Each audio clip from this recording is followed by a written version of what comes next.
सभी को good evening, happy साबत। ईश्वर पिता को धन्यवाद हो कि हम फिर से और एक सबत की शुरुआत में उनके भवन में हो सकते हैं और उनकी स्तुति आराधना कर सकते हैं। मैं धन्यवाद देती हूँ मिसिस सिंह को सॉन्ग सर्विस में अगुवाई करने के लिए। और आइए हम इस सभा को शुरू करेंगे और गाएंगे हिंदी से 10 नंबर का। खुलना हो जाएगा तो सभा खड़ी हो जाएगी।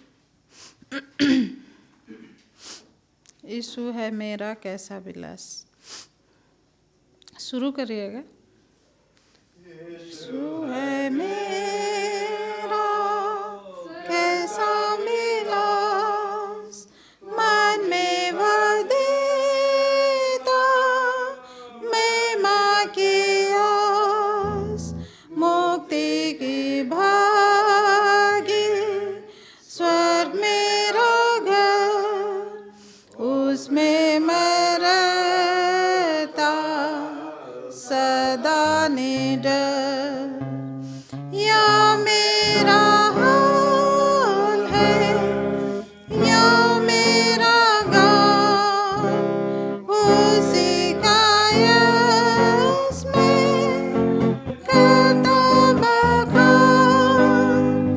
या मेरा हाल है या मेरा गान, उसी का यश मैं करता बखान। पूरा भरोसा आनंद और सुख अब मेरे मन में, ना सुख है ना दुख, कृत से ही हुआ दया का ज्ञान। उद्गान अब करते प्रेम का बखान। या मेरा हाल है या मेरा गान, उसी का यश मैं करता बखान। या मेरा हाल है या मेरा गान, उसी का यश मैं करता बखान। कृष्ण पर मैं रखता पूरा विश्वास, रहता सुरक्षित उसी के पास। उसी के प्रेम से पाता विश्राम, जाऊंगा अंत में स्वर्गीय धाम। या मेरा हाल है या मेरा गान, उसी का यश मैं करता बखान। या मेरा हाल है या मेरा गान, उसी का यश मैं करता बखान। आइए हम प्रार्थना करेंगे। हे हमारे स्वर्गीय पिता, फिर से हम आपके पास आते हैं। लाखों लाख धन्यवाद देते हैं प्रभु, पूरे सप्ताह भर साथ रहने के लिए, रक्षा रखवाली करने के लिए, हर एक काम काज में सहायता मदद करने के लिए, बच्चों के पढ़ाई लिखाई में सहायता मदद करने के लिए पिता धन्यवाद देते हैं। और विशेष धन्यवाद देते हैं हम सबत के शुरुआत में यहाँ इकट्ठे हो पाए हैं प्रभु। आपकी स्तुति आराधना के लिए आप हमारे साथ रहिए और अभी जो गानों को हम गाए हैं उसमें भी आपके आशीष हो, और आज के दिन जहाँ कहीं भी आपके नाम से एक या दो इकट्ठे होके आपकी आराधना कर रहे हैं प्रभु, उनके बीच में भी आप रहिए, उन्हें भी आशीष दीजिए। प्रार्थना करते हैं मंडली के प्रत्येक सदस्यों के लिए, हर एकों के दुख और तकलीफ़ को आप जानते हैं पिता, आप सभी की सुधि लीजिए। अगर कोई बीमार में है तो आप उनकी भी सुधि लीजिए, ताकि वो भी चंगे होके आपको धन्यवाद देने सके। प्रार्थना करते हैं पिता, इस वक्त मेरे साथ रहिए, जो भी मैं आपके वचन में से बोलूँगी सब कुछ आपकी ओर से हो सके। और क्या मांगे पिता, हमारे हर एक पाप गुनाहों को क्षमा कीजिए। छोटी सी विनती यीशु मसीह के नाम मांगते हैं, दया करके स्वर्ग में सुन के ग्रहण कीजिए। आमीन।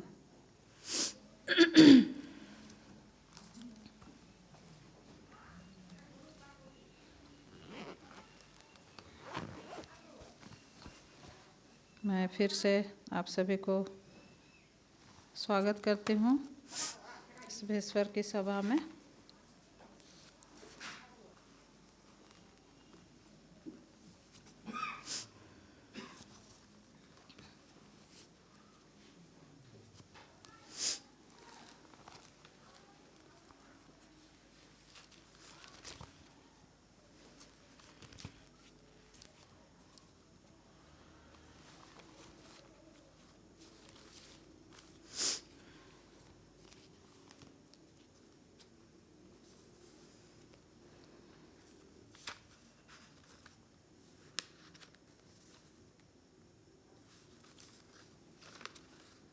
हम सभी के जीवन में परीक्षाएं आती है और हम सोचते हैं कि ये परीक्षा हमारे साथ क्यों होती है, लेकिन हम कभी कभी सोचते हैं कि ईश्वर हमें ये परीक्षा दे रहा है, हमारी परीक्षा ले रहा है, लेकिन ऐसा नहीं है।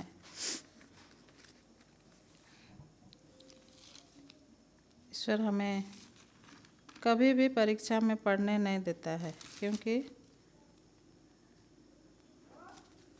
वो हमसे बहुत प्यार करता है।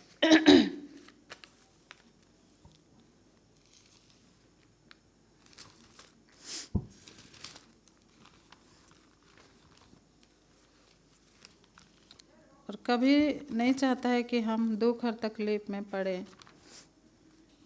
क्योंकि हम उनके बच्चे हैं और ईश्वर अपने बच्चों से बहुत प्यार करता है। आइए हम कुरिन्थियों की किताब में देखेंगे, पहला कुरिन्थी 10:13 में क्या कहता है यहाँ पर। तुम किसी ऐसी परीक्षा में ना पड़े जो मनुष्य के सहने से बाहर है। परमेश्वर सच्चा है और वह तुम्हें सामर्थ से बाहर परीक्षा में ना पड़ने देगा, वरन परीक्षा के साथ निकास भी करेगा कि तुम सह सको। हम परीक्षा में पढ़ते हैं, लेकिन ईश्वर हमें सहने की शक्ति भी देते हैं, और वो हमारे साथ रहते हैं।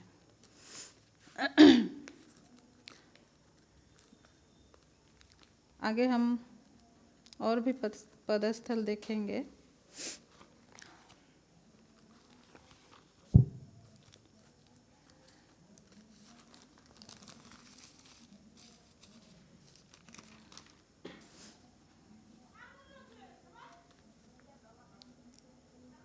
इफिसी 4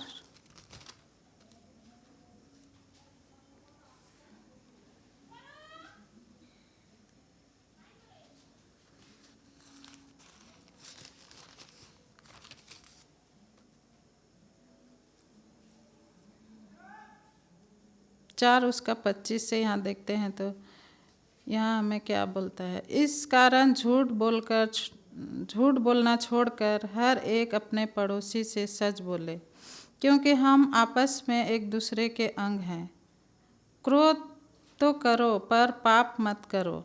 सूर्य अस्त होने तक तुम्हारा क्रोध ना रहे और ना शैतान को अवसर दो। हम किसी से लड़ाई झगड़ा करते हैं तो हर समय हम वो अपने मन में रखते हैं कि नहीं, हम उससे लड़ाई झगड़ा किए हैं, उससे बात नहीं करेंगे, गुस्सा रहेंगे, ऐसा।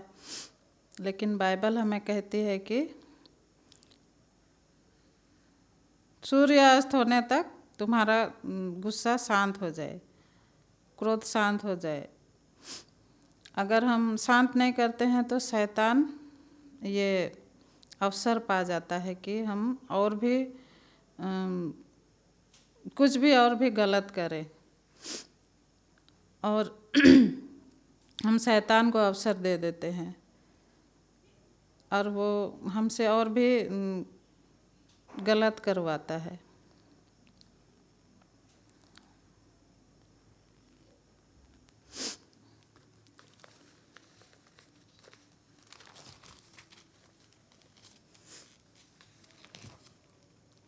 तो हम फिर से देखेंगे याकूब की किताब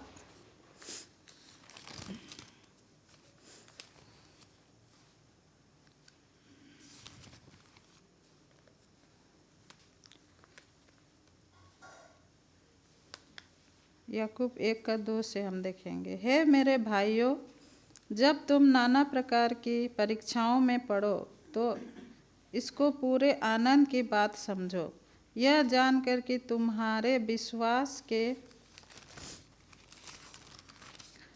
परखे जाने से धीरज उत्पन्न होता है। पर धीरज को अपना पूरा काम करने दो कि तुम पूरे और सिद्ध हो जाओ और तुम में किसी बात की घटी न रहे। तो हमें अगर परीक्षाएं आती है तो हम धीरज धरे रहें। हर एक चीज़ में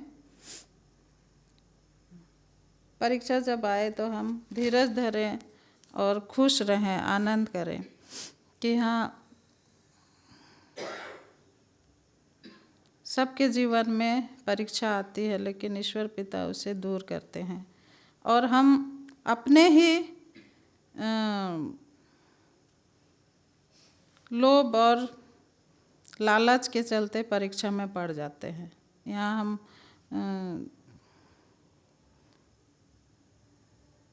देखेंगे यहाँ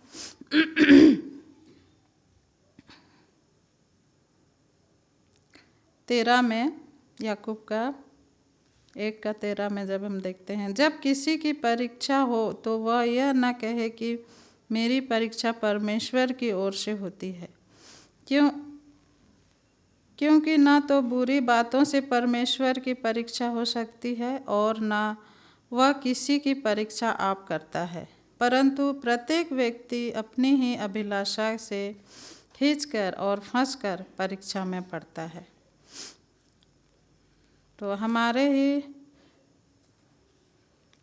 लोभ लालच के चलते हम परीक्षा में पड़ जाते हैं, और हम कभी कभी शैतान को भी दोष देते हैं कि नहीं, शैतान हमसे ये काम करवा रहा है, लेकिन हमारा खुद का भी गलती रहता है।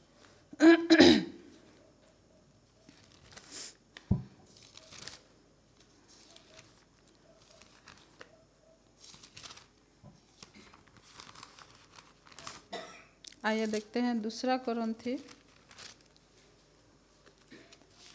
11:14 में क्या कहता है।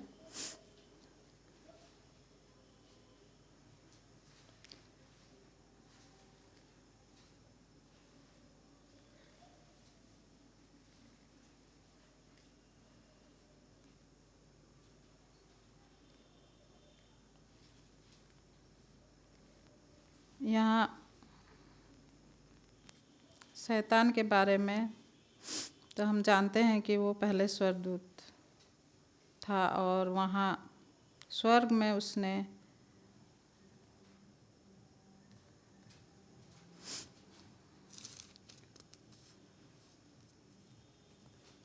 ऐसा किया कि ईश्वर ने उसे सब उनके सेनाओं को और उनको सब नीचे गिरा दिया और वो अभी नीचे आके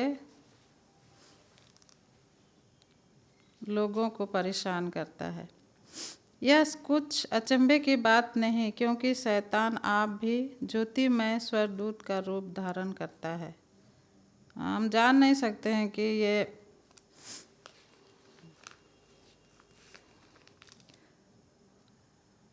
कौन सा स्वर्गदूत है, शैतान वाला कि और स्वर्गीय स्वर्गदूत है जो हमें कौन सा रास्ता दिखाता है, हम समझ नहीं पाते हैं।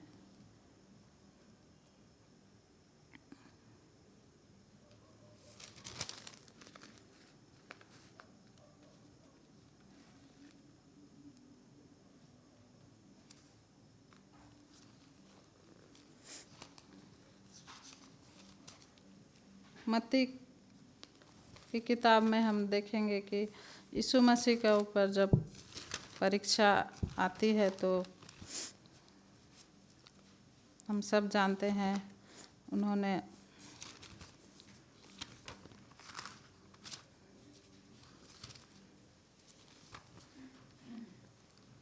मत्ती 4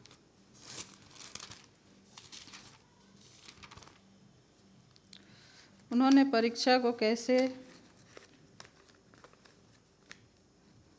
पार किया और शैतान को कैसे दूर भगा दिया।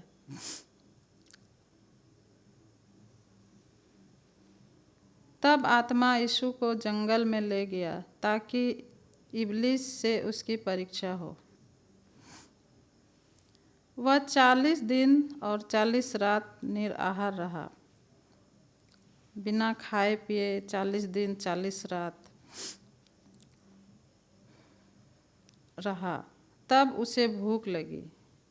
तब परखने वाले ने पास आकर उससे कहा, यदि तू परमेश्वर का पुत्र है तो कह दे कि ये पत्थर रोटी बन जाए। तब यीशु ने उत्तर दिया, लिखा है, मनुष्य केवल रोटी से नहीं परंतु हर एक वचन से जो परमेश्वर के मुंह से निकलता है जीवित रहेगा। यहाँ पर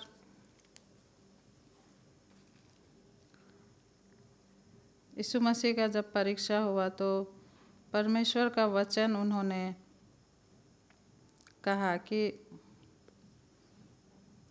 केवल मनुष्य रोटी से जिंदा नहीं रहेगा, लेकिन परमेश्वर के मुख से जो वचन निकलता है उससे जीवित रहेगा।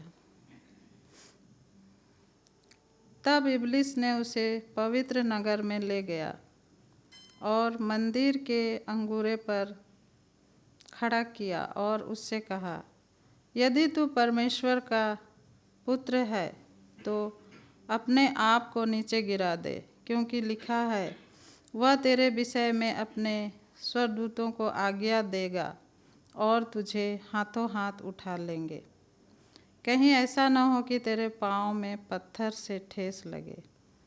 यीशु ने उससे कहा, यह भी लिखा है कि तू प्रभु अपने परमेश्वर की परीक्षा ना कर।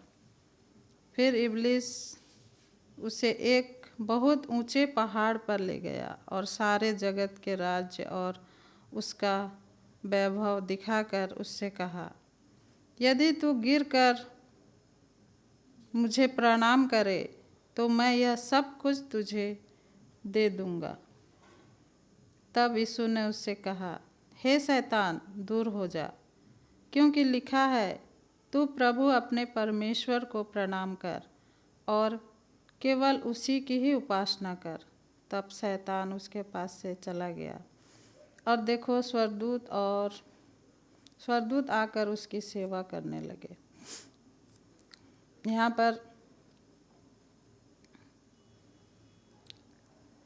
ईश्वर यीशु मसीह का जगह हम रहते तो शायद हम शैतान के बातों में आकर उसी का बात सुनते। और अभी ऐसा हो भी रहा है कि हम शैतान का ही बात को सुनते हैं और उसके रास्ते पे चलते हैं।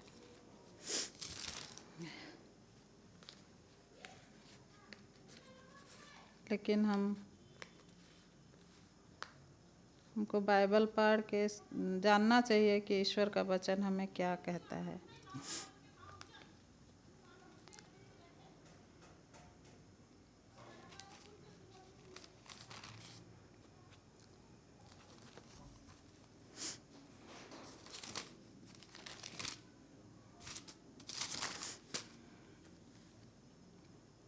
मत्ती 26 का 41 में यहाँ क्या कहता है, जागते रहो और प्रार्थना करते रहो कि तुम परीक्षा में न पड़ो।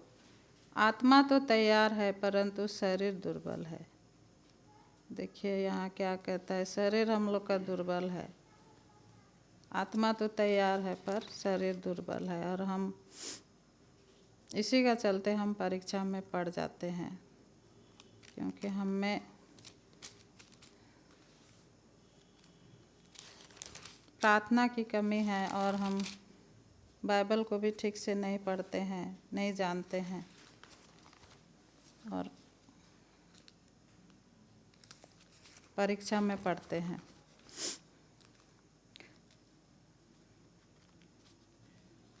यहाँ इफिसियों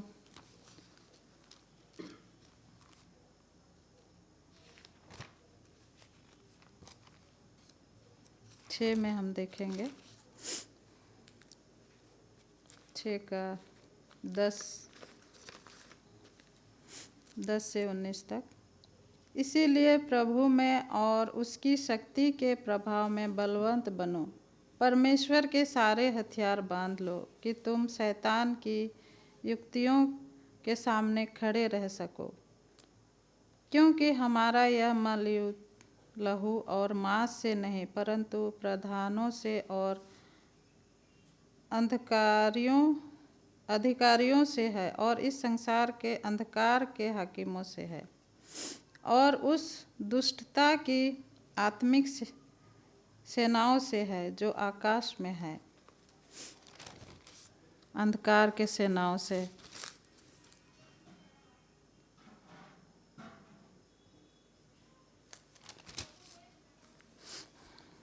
इसीलिए परमेश्वर के सारे हथियार बांध लो कि तुम बुरे दिन में सामना कर सको और सब कुछ पूरा करके स्थिर रह सको। इसीलिए कि सत्य से अपनी कमर कसकर और धार्मिकता की झिलम पहनकर और पाँव में मेल के सुसमाचार की तैयारी के जूते पहनकर और इन सब के साथ विश्वास की ढाल लेकर स्थिर रह सको, जिससे तुम उस दुष्ट के सब जलते हुए तीरों को बुझा सको, और उद्धार का टोप और आत्मा की तलवार जो परमेश्वर का वचन है ले लो। कहता है परमेश्वर का वचन हमारे दिमाग में, हमारे दिल में छप जाना चाहिए, ताकि जब हमारे इस आखिरी दिन में हम रहते हैं और हम बहुत से ऐसे परीक्षा में पढ़ेंगे, तो ईश्वर का वचन ही हमारी सहायता और मदद कर सकते हैं। और हमेशा हम प्रार्थना में लगे रहें। वचन हमें कहता है हर समय और हर प्रकार से आत्मा में प्रार्थना और विनती करते रहो, और इसीलिए जागते रहो कि सब पवित्र लोगों के लिए लगातार विनती किया करो। आइए हम सभी कोई के लिए प्रार्थना करें और सब कोई जो दुख तकलीफ में है, बीमार में है, और जो ईश्वर के वचन को पूरे हमारे देश में, दुनिया में फैला रहे हैं, उन लोगों के लिए भी हम प्रार्थना करें, ताकि हम ईश्वर पिता का जल्द आना हो सके और हम उनके साथ उनके यहाँ जाने सके। ईश्वर इस वचन में आशीष दे। आमीन।